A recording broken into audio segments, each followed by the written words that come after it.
Welcome. In front of me is a DOOGEE Fire 7, and today I will show you how you can put this device into safe mode.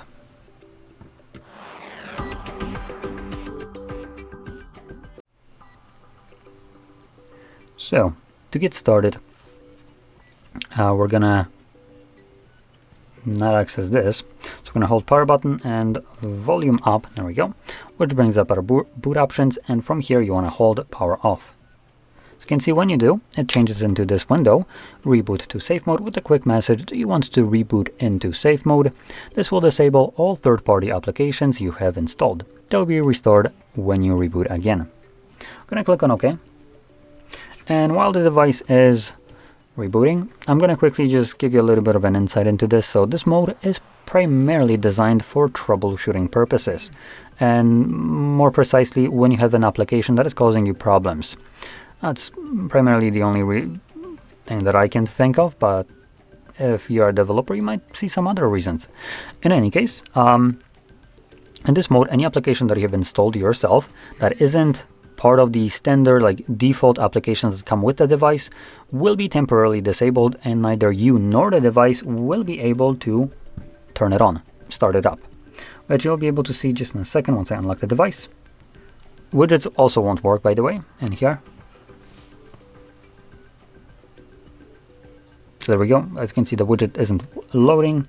And on the second page, surprisingly enough, there is nothing here that actually will not run. Huh.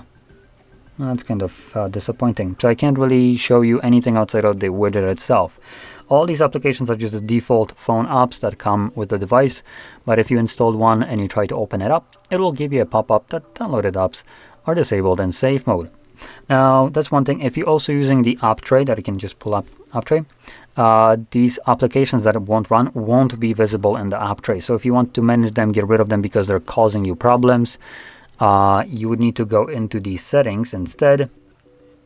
And under settings, you would go into apps and then all apps.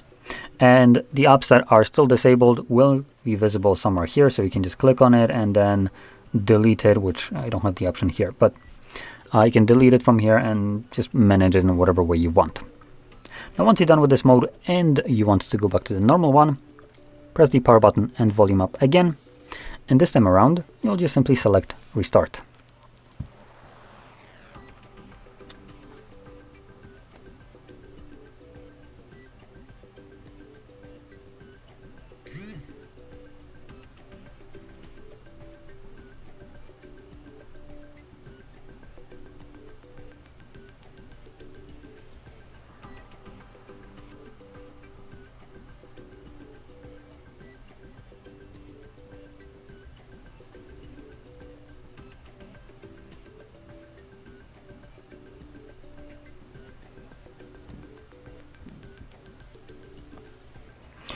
And as you can see, we are now back in Android, and more precisely the normal mode.